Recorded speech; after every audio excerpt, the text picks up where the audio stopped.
Hello बच्चों, कैसे हैं बच्चों। आज की क्लास में हम लोग देखेंगे कि जब किसी करंट कैरिंग कंडक्टर को मैग्नेटिक फील्ड में रखी जाती है तो उसके ऊपर जो फोर्स अप्लाई होते हैं उस फोर्स का फॉर्मूला, उसकी डायरेक्शन और उससे रिलेटेड कुछ इंपॉर्टेंट न्यूमेरिकल देखेंगे जो आपके पेपर में आ सकते हैं। तो बने रहिए मेरे साथ शुरू से लेकर के लास्ट तक ताकि आपको ये लेक्चर बहुत आसानी से समझ में आ जाए।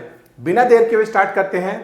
Force on the current carrying conductor placed in the magnetic field। आइए देखते हैं।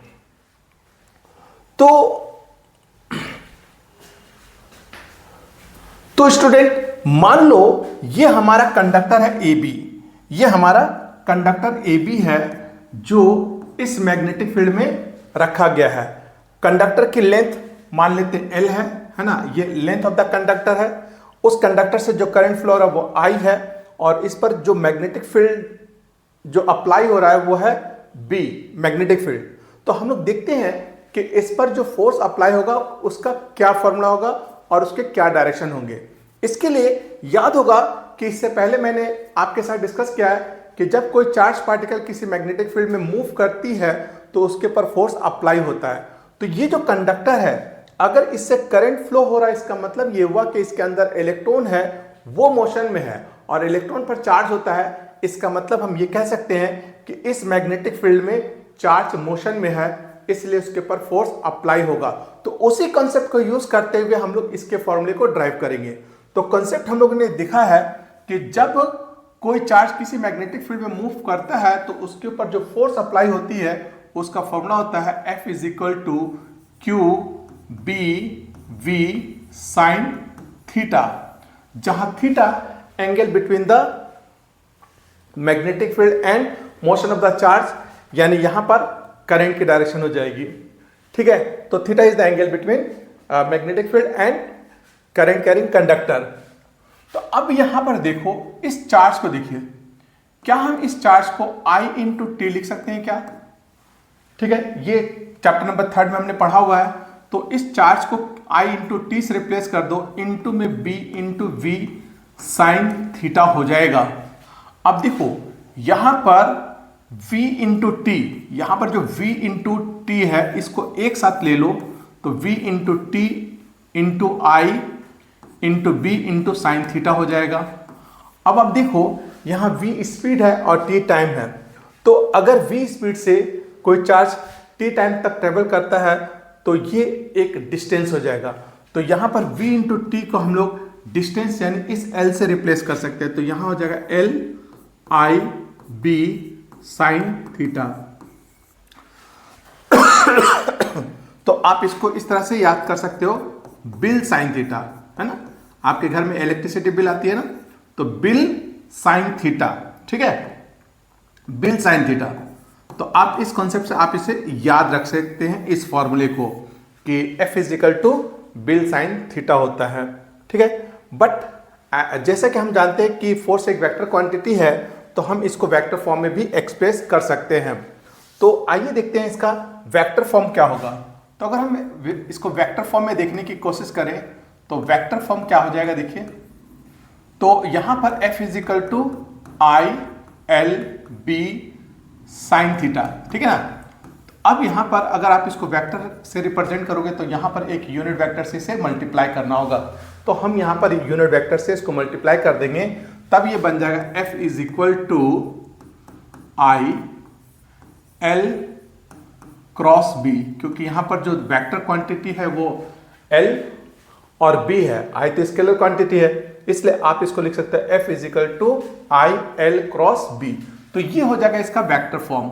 और इस वेक्टर फॉर्म से हमें पता है कि अगर ये वेक्टर फॉर्म है तो इसका मतलब है कि यहां पर जो फोर्स है ये परपेंडिकुलर होगा L के ऊपर और परपेंडिकुलर होगा किसके ऊपर, B के ऊपर। तो ये L और B दोनों के परपेंडिकुलर होगा। यानी आप ये भी कह सकते हो कि जिस प्लेन में L और B होंगे, मान लो ये B है और ये L है, ठीक है, तो L और B जिस प्लेन में होंगे उस प्लेन के परपेंडिकुलर हमारा फोर्स हो जाएगा जो उस कंडक्टर पर अप्लाई होगा।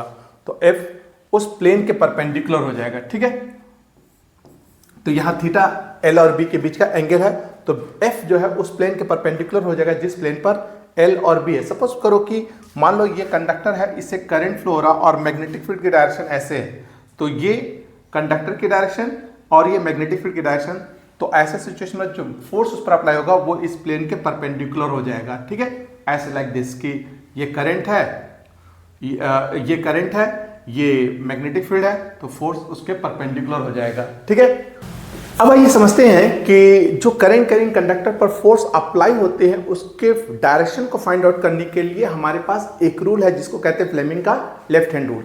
अब देखते हैं कि ये फ्लेमिंग का लेफ्ट हैंड रूल क्या कहता है हमें।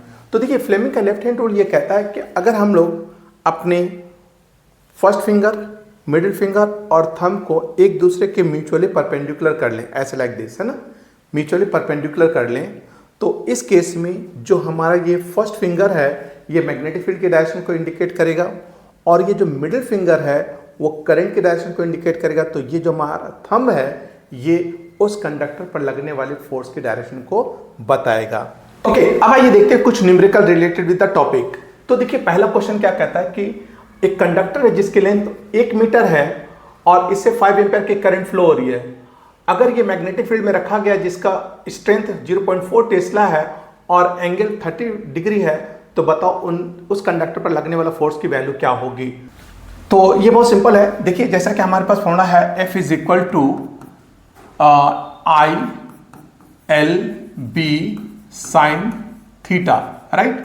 तो थीटा की वैल्यू 30 डिग्री रख देते हैं। आई की वैल्यू हमारे पास है 5 एम्पियर, एल की वैल्यू हमारे पास है 1 इंटू बी की वैल्यू है 0.4 टेस्ला, साइन 30 की वैल्यू हो जाएगा 1/2। जब आप इसको सॉल्व कर दो तो ये हो जाएगा 0.2 एंड मल्टीप्लाई करने के बाद ये आ जाएगा 1 न्यूटन। ठीक है, तो बहुत सिंपल सा क्वेश्चन था। आइए देखते हैं नेक्स्ट क्वेश्चन। देखिए, नेक्स्ट क्वेश्चन क्या कहता है कि find the force on A B and A C, है ना, एज ऑन इन फिगर। तो अगर हम ए बी की बात कर ले तो देखो ए बी में क्या क्या दिया हुआ है।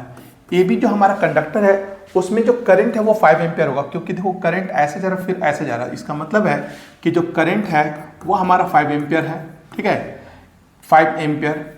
अच्छा, लेंथ तो दे ही रखा है, L is equal to 4 centimetre है। आप इसको मीटर में कन्वर्ट करो तो 4 इंटू 10⁻⁻2 मीटर हो जाएगा। और मैग्नेटिक फील्ड की वैल्यू दे रखा है यहाँ पर, मैग्नेटिक फील्ड की वैल्यू है 0.5 टेस्ला। ठीक है, थीटा की वैल्यू 90 डिग्री है। तो आप इसको सॉल्व करके F की वैल्यू निकालो, F is equal to I into L into B sine 90 degree. ठीक है, तो अब आप इसको सॉल्व कर लीजिए। तो I की जगह में हम लोग रख देंगे 5 इंटू एल की जगह में हम लोग रख देंगे 4 इंटू 10⁻⁻2 इंटू बी की वैल्यू 0.5 टेस्ला इंटू साइन 90 की वैल्यू 1। इसको सॉल्व कर देंगे तो ये हमारे पास आ जाएगा मल्टीप्लाई करने के बाद 0.1 न्यूटन। ठीक है, ये हमारे पास आ जाएगा। ठीक है, अब बात करते हैं हम लोग नेक्स्ट यानी एसी पर।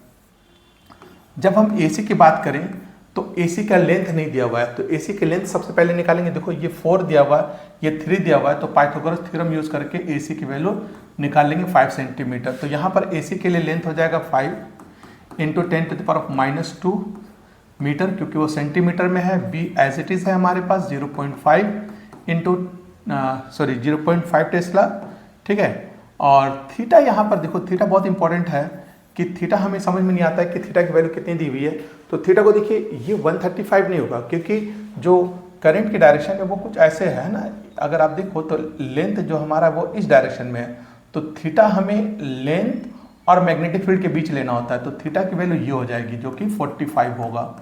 ठीक है, तो थीटा की वैल्यू यहाँ पर 45 हो जाएगा और आई की वैल्यू हमारे पास एज इट इज 5 एम्पियर है। तो 5 एम्पियर यहाँ पर सॉल्व कर देंगे। एफ की वैल्यू हमारा हो जाएगा क्या, F is equal to I into L into B into sine 45 degree हो जाएगा, है ना, 45। तो आई की वैल्यू हमारे पास दे रखा है 5, एल हमारे पास है 5 इंटू 10⁻⁻2। ठीक है, बी की वैल्यू हमारे पास 0.05 टेस्ला है ना, इंटू साइन 45 की वैल्यू 1/√2 होता है, तो 1/√2 रख देंगे। तो ये हो जाएगा हमारे पास 25 into 5 125, that is 12.5√2 divided by 2। ठीक है, डिवाइडेड बाय 2। ठीक है, 5 इतना टेस्ला हो जाएगा। ठीक है, इसको सॉल्व करने पर 12.25 डिवाइडेड बाय 2 टेस्ला हो जाएगा। आप इसको सॉल्व करके अपना आंसर लिख सकते हो, आप यहाँ पर भी छोड़ सकते हो। तो ये हमारे पास इसका रिजल्ट होगा। सो आई होप कि आपको ये न्यूमेरिकल समझ में आएगा और ये लेक्चर भी समझ में आ गए होंगे। तो अगर ये लेक्चर आपको समझ में आए तो प्लीज़ इसे लाइक करें, शेयर करें और मेरे चैनल पर नए हैं तो मेरे चैनल को सब्सक्राइब करना ना भूलें, क्योंकि बच्चे वीडियो को बनाने में बहुत मेहनत लगती है। आप लाइक, शेयर एंड सब्सक्राइब करके मुझे और मेरे इस चैनल को मोटिवेट करें। मिलते हैं नेक्स्ट क्लास में। Thank you.